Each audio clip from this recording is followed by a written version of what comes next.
حضور کی قربت کا ذریعہ بھی درود ہے۔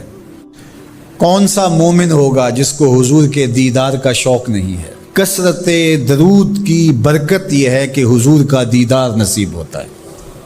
حضور کا دیدار نصیب ہو جائے تو بتاؤ اور کیا چاہیے؟ اللہ اکبر۔ فرمایا جو میرے اوپر ایک مرتبہ درود بھیجتا ہے اللہ اس پر 10 رحمتوں کا نزول فرماتا ہے۔ اور ایک حدیث میں آیا جو ایک مرتبہ میرے اوپر درود بھیجتا ہے اللہ اس کے 10 گناہ معاف کرتا ہے، 10 درجے بلند کرتا ہے اور 10 رحمتوں کا نزول فرماتا ہے۔ تو درود پڑھا حضور پہ کام اپنا بن رہا ہے۔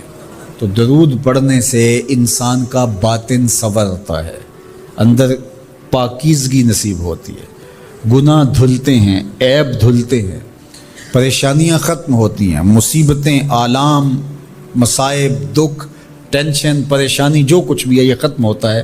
اور درود پرسکون بنا دیتا ہے انسان کو، راحت بخش ہے وظیفہ، سرور انگیز ہے یہ وظیفہ، نور بیز ہے یہ وظیفہ، ماحول میں شگفتگی پیدا کر دیتا ہے۔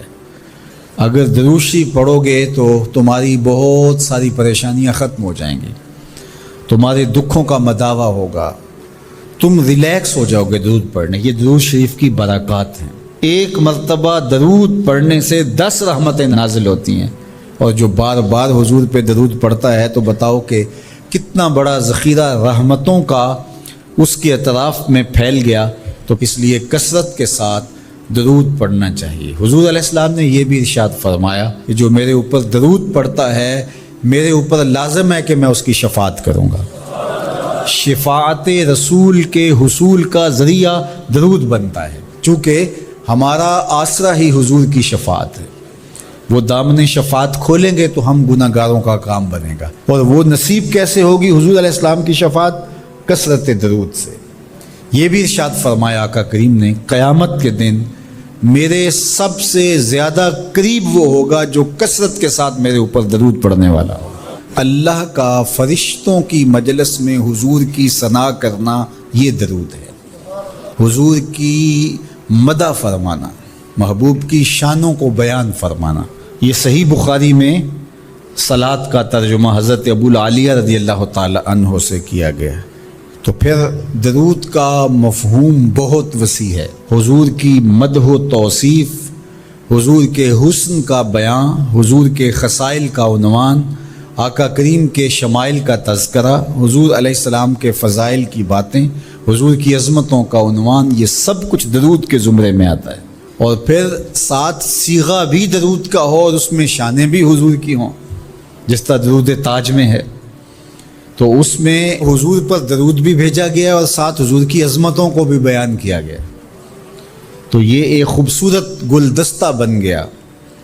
درود شریف کے جو مفاہیم بیان کیے گئے ہیں ان سب مفاہیم کو یہ اپنے جلو میں لیے ہوئے ہے یہ درود۔ تو کثرت کے ساتھ حضور علیہ السلام پر درود پڑھنے کی تلقین فرمائی گئی۔ حضرت ابی بن کعب رضی اللہ تعالیٰ عنہ فرماتے ہیں کہ آقا کریم نے ترغیب دی درود شریف پڑھنے کی، باقی امور اور عبادت، ذکر فکر تو میں نے عرض کی۔ ارشاد فرمائے کہ میں آپ پر کس مقدار میں درود پڑھوں، کتنا وقت، کتنا درود پڑھوں؟ تو آقا کریم نے فرمایا ماشیتا، جتنا تم چاہو۔ فرماتے ہیں میں نے کہا میں 4تھا حصہ درود پڑھوں گا، باقی 3 حصے دیگر عبادات اور دیگر وظائف اذکار بجا لاؤں گا۔ فرمایا جس طرح تم چاہو، جو تمہاری مرضی، لیکن اگر درود کی مقدار کو بڑھا دو تو تمہارے لیے بہتر ہوگا۔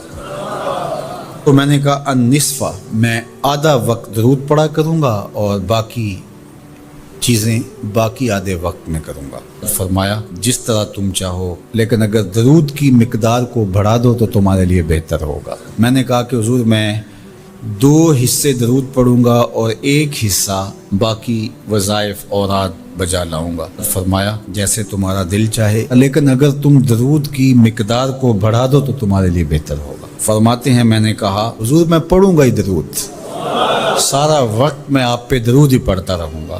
فرمایا پھر تمہارے سارے دکھ، تکلیف، اذیتیں، پریشانیاں اس کے لیے یہ درود کفایت کرے گا اور تمہارے گناہوں کی مغفرت فرما دی جائے گی۔ تمہاری پریشانیاں، تمہاری اذیتیں، تمہارے دکھ، دور موجود میں لفظ بولا جاتا ہے ٹینشن، تمہاری ساری ٹینشن، تمہارے سارے معاملات حیات کی بے ترتیبیاں، پریشانیاں، دکھ، اذیتیں، سب کچھ ختم ہو جائے گا۔ درود سب دردوں کا مداوع ہو جائے گا، سب دکھوں کا علاج ہو جائے گا، سب پریشانیوں کا حل ہوگا، سب مصیبتوں کا مداوع بن جائے گا، اور ساتھ ساتھ تمہارے گناہ بھی بخش دیے جائیں گے۔ تو درود جتنی کثرت کے ساتھ پڑھا جائے اللہ کی اتنی ہی رحمتیں نازل ہوتی ہیں۔ تو باقی وظیفے، باقی اوراد وہ بھی فضل و شرف والے ہیں، لیکن حضور نے فرمایا کہ پھر تمہارے لیے ایک درود ہی کافی ہو جائے گا۔